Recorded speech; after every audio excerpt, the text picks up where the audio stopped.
Hello students, this is Aruna Gupta from Maharaja Agarsen School, Hisar. Today we will start second chapter of class +1 Mathematics. कल हमने first chapter complete किया था, आज हम second chapter start कर रहे हैं. सेकंड चैप्टर है रिलेशन एंड फंक्शंस. सबसे पहले आते हैं हम रिलेशन की. रिलेशन जैसे आप नॉर्मल अपनी सिंपल लैंग्वेज में यूज करते हैं. The relation of mother and son, relation of husband and wife, relation of student and teacher. इन दोनों में कोई ना कोई कॉन्टेक्ट होता है ना. दो पर्सन्स के बीच में कुछ ना कुछ कॉमन होता है, उसको ऐसे ही हमारे पास मैथमेटिक्स में होता है. Relation between A and B, A और बी दो सेट है हमारे पास. हम दोनों में रिलेशन क्या है? A union B is an relation, A intersection B is an relation. A is subset of B, A B का सबसेट है, तो इन दोनों में भी एक रिलेशन क्या है? सबसेट का. ठीक है ना. ऐसे ही हमारे पास मैथमेटिक्स में रिलेशन है. अब रिलेशन में सबसे पहले है Cartesian products. Cartesian product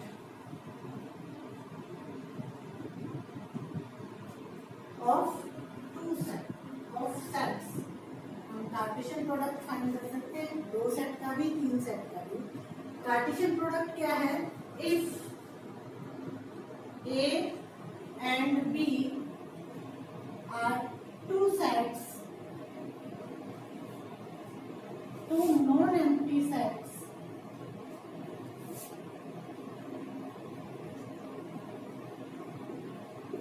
then Cartesian product of A and B is the set of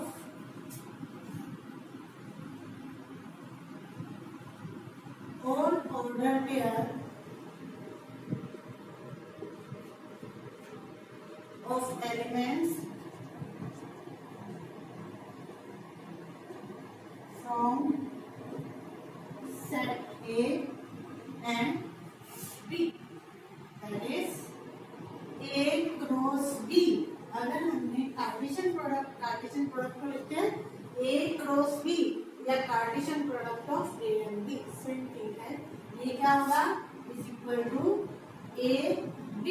दो एलिमेंट्स होंगे, हर एलिमेंट के अंदर पेयर होगा A B such that A belongs to A and B belongs to B. जो first element है वो A set को बिलोंग करेगा और सेकंड एलिमेंट B सेट को बिलोंग करेगा. फॉर एग्जांपल हम एक सेट A ले लेते हैं, A के एलिमेंट्स 1 2, और एक सेट B ले लेते हैं जिसके एलिमेंट्स A B C कुछ भी हो सकते हैं ना. दो सेट ले लिए. हमने फाइंड करना है A क्रॉस B, तो ये क्या बनेगा? पेयर बनेंगे इसके अंदर. पहले A का एलिमेंट लेना है, फिर B का. A के एलिमेंट हर एलिमेंट के साथ, B का हर एक एलिमेंट लेना है. पहले 1 के साथ A ले तो 1A फर्स्ट ऑर्डर पेयर है, 1B 1C. अब 1 के साथ तीनों एलिमेंट आ गए ना, तो ये आगे इसमें. और उसके बाद 2 के साथ ले 2A 2B and 2C. ये हमारे पास बनेगा A क्रॉस B. देखो सब में फर्स्ट एलिमेंट जो है वो किसका है? फर्स्ट सेट का, A का. और जो सेकंड एलिमेंट है वो क्या है? सेकंड सेट B का. तो जब भी क्रॉस प्रोडक्ट फाइंड करना है क्या करेंगे? फर्स्ट सेट का फर्स्ट एलिमेंट लो, उसके साथ B का एक एक करके अलग अलग सारे एलिमेंट्स, फिर सेकंड एलिमेंट लो उसके साथ, फिर अगर थर्ड हो तो थर्ड लेंगे उसके साथ. अब इसी तरह से अगर हमने फाइंड करना होता B क्रॉस A, तो वो क्या आता? B क्रॉस A, B का A के साथ क्रॉस प्रोडक्ट, पहले B का एलिमेंट फिर A का एलिमेंट. तो B का एलिमेंट A है, A के साथ 1 आ गया और A के साथ 2. फिर B का सेकंड एलिमेंट B, B के साथ 1 और B 2. थर्ड एलिमेंट C1 और C2, ये हमारे पास आ गया cross product B cross A। अब देखो A क्रॉस B भी फाइंड किया, B क्रॉस A भी फाइंड किया। A क्रॉस B में ही एलिमेंट्स है, कितने एलिमेंट्स आए 1 2 3 4 5 6, और B क्रॉस A में 1 2 3 4 5 6। क्या ये सेम है? सेम तो नहीं है, लेकिन नंबर ऑफ एलिमेंट्स दोनों में सेम है। इसका मतलब हम कह सकते हैं number of A cross B is equal to number of B cross A। Number of elements same होंगे, सेट सेम नहीं होंगे। A क्रॉस B और B क्रॉस A इक्वल नहीं होंगे, इनके नंबर ऑफ एलिमेंट्स सेम। ठीक है, इसके बाद हमारे पास इससे रिलेटेड कुछ रिजल्ट्स हैं। रिजल्ट्स या प्रॉपर्टीज भी बोल सकते हो। फर्स्ट है two order pair are equal, two order pair are equal if and only if the corresponding, if and only if the corresponding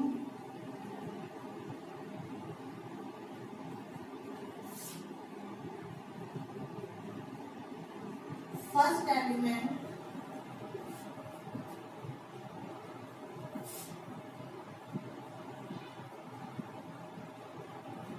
are equal and corresponding second element are also equal। मतलब कि अगर हमारे पास A cross B में elements हैं AB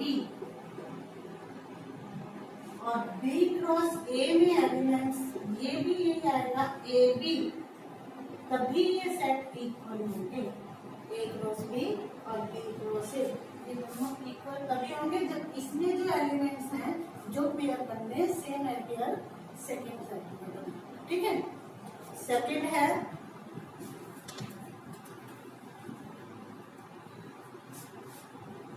if number of elements of A set is P and number of elements of B set is Q, then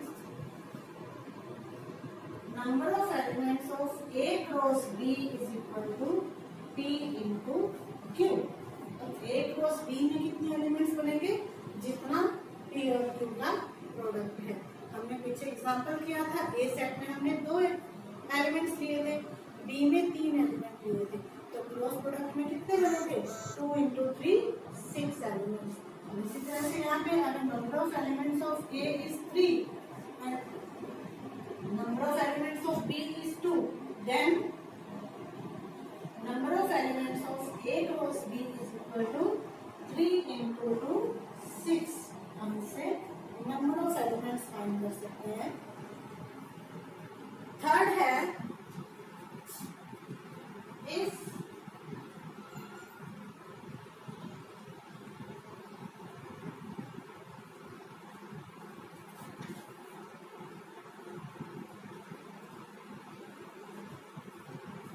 either A और B is null set, अगर A और B में से कोई एक भी null set हो जाता है, empty हो जाता है, then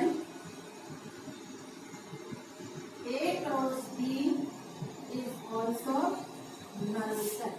तो A cross B भी null set ही होगा, उसमें भी कोई एलिमेंट नहीं। फोर्थ है if either A or B is infinite set,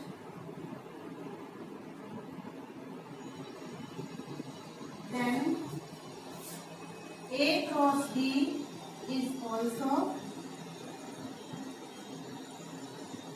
infinite set। अगर A और B में से एक भी infinite है तो क्रॉस प्रोडक्ट भी infinite होगा। A और B में से एक भी नल सेट आ गया, एम्प्टी आया, तो A क्रॉस B में भी कोई एलिमेंट नहीं आएगा, वो भी एम्प्टी आएगा। ठीक है, अब हम एक्सरसाइज स्टार्ट करते हैं। एक्सरसाइज 2.1।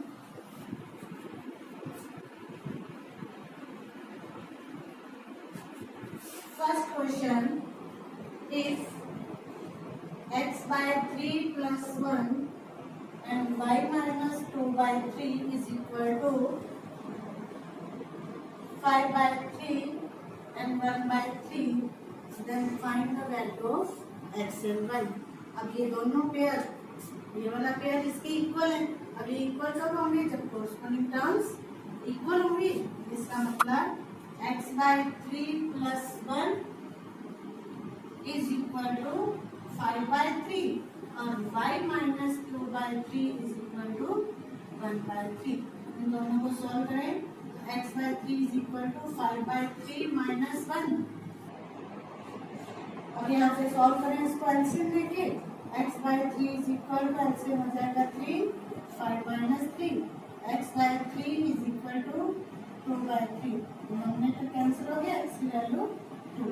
सेम ऐसे ही यहाँ से y की वैल्यू फाइंड करो। ठीक है, आगे कंप्लीट अपने आप करोगे। सेकेंड क्वेश्चन,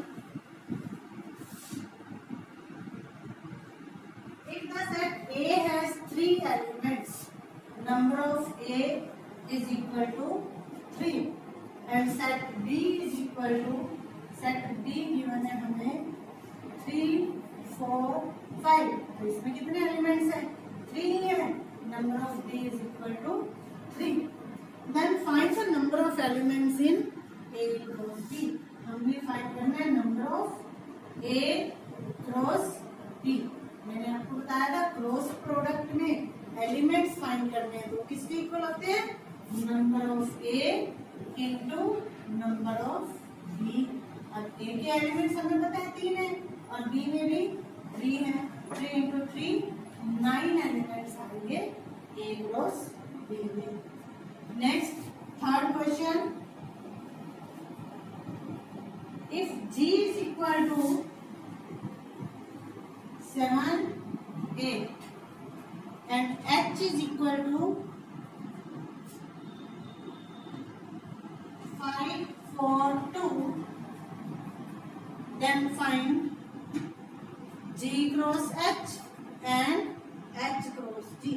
हमने G cross H भी फाइंड करना है और H cross G भी फाइंड करना है। और G cross H क्या आ जाएगा? पहले G है फिर H, पहला एलिमेंट G का दूसरा H का। 7, 5, 7, 4, 7, 2, 7 के साथ आ गए। अब 8 के साथ लें, 8, 5, 8, 4 and 8, 2। ये हमारे 8 के साथ। ऐसे हमने H क्रॉस G निकालना है तो H क्रॉस G क्या आएगा? पहले H के एलिमेंट्स फिर G के। 5 लेंगे, 5 के साथ ये दोनों 5, 7, 5, 8।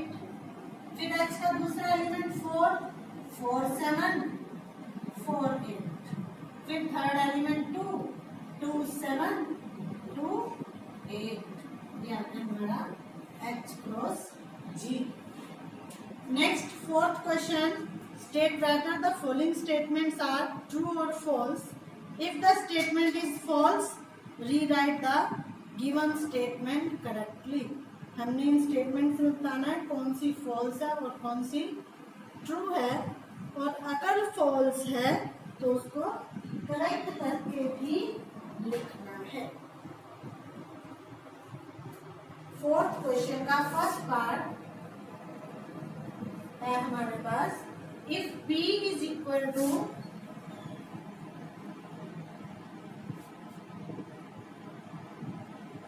MN and Q is equal to NN,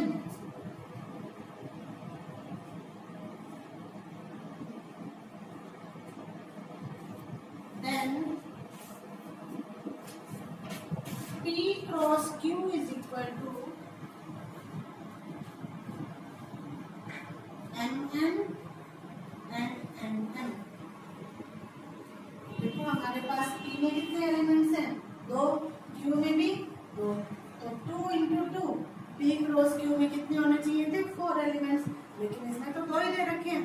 it means it is false, और फॉल्स है तो ट्रू स्टेटमेंट क्या आएगी?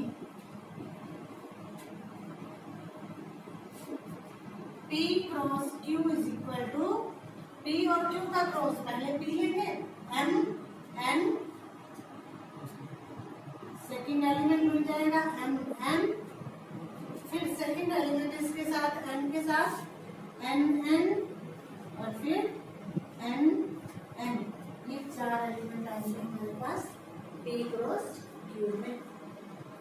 इसके बाद इसका second part, if A and B are non-empty sets, then A cross B is a non-empty set of order pair XY such that X belongs to A and Y belongs to B। ये true है क्योंकि non-empty set है अगर A और B दोनों, तो A cross B भी non-empty set ही होएगा और पेयर XY की फॉर्म में। ट्रू है तो ट्रू के लिए हमें कोई रीजन देने की जरूरत नहीं। Third part, if A is equal to 1 2, fourth question का third part, A is equal to 1 2, B is equal to 3 4, then A cross B intersection empty is equal to empty। अब हमने देखो ये वाला देखना है, B इंटरसेक्शन एम्प्टी, B का empty के साथ इंटरसेक्शन करेंगे तो क्या आएगा? एम्प्टी। और किसी भी सेट को एम्प्टी के साथ क्रॉस प्रोडक्ट करते हैं तो क्या आता है? एम्प्टी ही आता है। इट मींस ये क्या है? True. Next fifth question, if A is equal to -1 and 1, find A cross A cross A। हमने A cross A cross A find करना है, तो सबसे पहले A गिवन है, A क्रॉस A फाइंड करें। A क्रॉस A क्या आएगा? A सेक्टर -1 1 क्रॉस -1 1, इन दोनों का क्रॉस प्रोडक्ट करें क्या आ जाएगा? पहले -1 के साथ ये दोनों, -1 -1, फिर -1 1, फिर 1 -1, और फिर 1 1, ये 4 एलिमेंट आ गए। -1 के साथ ये दोनों लिए, फिर 1 के साथ ये दोनों, A क्रॉस A आ। अब हमने फाइंड करना है A cross A cross A, मतलब इन दोनों के क्रॉस प्रोडक्ट को फिर से A के साथ क्रॉस करें। इसकी वैल्यू हमारे पास ये वाली आई थी, -1 -1 -1 1 1 -1 1 1। इसका क्रॉस प्रोडक्ट करना है -1 1 के साथ। और क्या करें? इसके एलिमेंट इसके साथ पहले ये दोनों लेंगे, फिर इसके साथ, फिर इसके साथ, फिर इसके साथ, तो क्या आ जाएगा? ये पहले इसके साथ -1 लिया तो -1 -1 -1, फिर 1 लिया -1 -1 1। फर्स्ट एलिमेंट के साथ दोनों होंगे। अब सेकंड के साथ में -1 1 -1 -1 1 1, इसके साथ पहले ये लिया फिर ये, याद है? अब हम इसके साथ लें तो 1 -1 -1 1 -1 1, इसके साथ भी आगे दोनों। अब इसके साथ लेना है तो 1 1 -1 और 1 1 1, ये टोटल एलिमेंट्स आ गए हमारे पास। देखो A के अंदर कितने थे? 2 एलिमेंट, A के अंदर 2 है तो A क्रॉस A क्रॉस से 2 × 2 × 2 8, 1 2 3 4 5 6 7 8, ये हमारा पूरा A cross A cross A। Next question number 6, if A cross B is equal to AX AY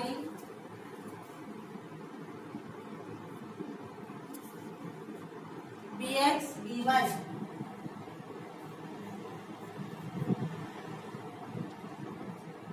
then find A and B। हमने A फाइंड करना है और B फाइंड करना है।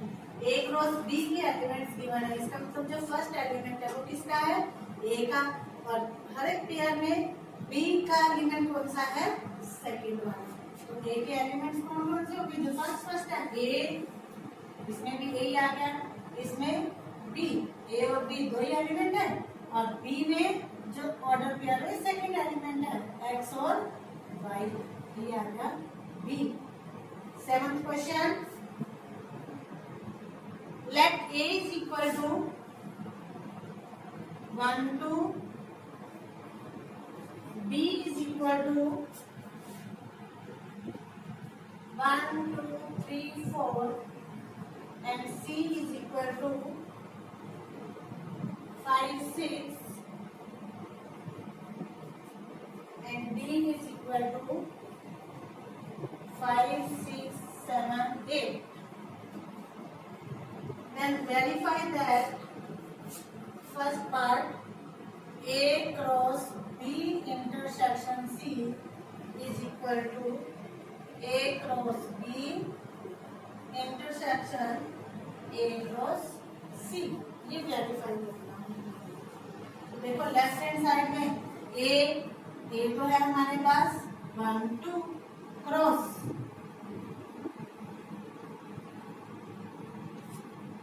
बी इंटरसेक्शन सी, बी और सी का intersection क्या आएगा, बी और सी में कोई भी कॉमन नहीं है, एम्प्टी, सेट की साइन की जरूरत नहीं है, इसको एम्प्टी के साथ क्रॉस प्रोडक्ट करेंगे क्या आ जाएगा, empty is equal to A cross B, A और बी का क्रॉस प्रोडक्ट क्या आएगा, 1 1 1 2 1 3 1 4, 2 के साथ 2 1 2 2 2 3 2 4, ये तो आ गया हमारे पास ए क्रॉस बी। फिर इंटरसेक्शन का साइन है, इंटरसेक्शन ए क्रॉस सी, ए और सी का क्रॉस प्रोडक्ट, इसमें कौन कौन से आ जाएंगे elements, 1 5 1 6 2 5 2 6 is equal to,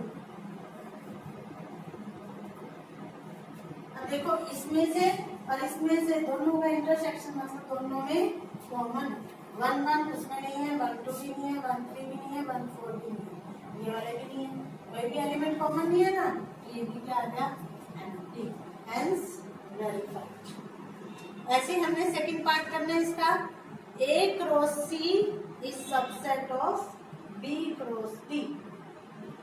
8th question, let A is equal to 1 2 and B is equal to 3 4. Then write A cross B.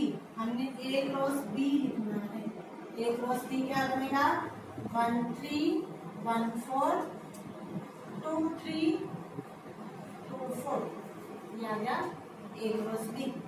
इसके बाद how many subsets will A cross B है, number of subsets, कितने subsets होते हैं किसी भी element के of A cross B, किसी भी सेट के हमने नंबर ऑफ सबसेट्स निकालने हैं, तो क्या फॉर्मूला होता है, 2 raised to power n। तो 2 raised to power इसमें कितने एलिमेंट है, 4, 16 सबसेट्स बनेंगे, एंड लिस्ट देम, और फिर सारे सबसेट्स लिखने हैं, पहला एम्प्टी, एक एक एलिमेंट लोगे, फिर दो दो लोगे, फिर 3 3 और फिर 4, ठीक है, टोटल 16 सबसेट्स बना के लिखोगे। 9th question, let A and B are two sets such that number of A is equal to 3 and number of B is equal to 2 and some elements of A cross B are x1 y1 y2 and z1। A cross B के हमें ये 3 elements given है, then find A and B, हमने A और B find करना है। तो first set कौन सा है? ए। तो इसमें जो फर्स्ट एलिमेंट्स है वो किसके होंगे? ए के। तो इसका मतलब ए सेट क्या हो जाएगा? X Y Z. और बी सेट सेकेंड एलिमेंट जो है 1 2, ये 1 ही है तो आ चुका। ए में 3 एलिमेंट्स तीनों आ गए, बी में 2 एलिमेंट्स दोनों। ठीक है, ऐसे ही हमने 10th क्वेश्चन करना है, सेम ऐसे ही अपने आप करोगे। इसी के साथ आपकी एक्सरसाइज 2.1 कंप्लीट। आज का आपका होमवर्क है एक्सरसाइज 2.1 अपनी नोटबुक में कंप्लीट करोगे और इसके एग्जांपल्स रफ नोटबुक में करोगे। अगर कोई प्रॉब्लम आती है तो मुझे मेरे पर्सनल नंबर पे कांटेक्ट करोगे। ओके।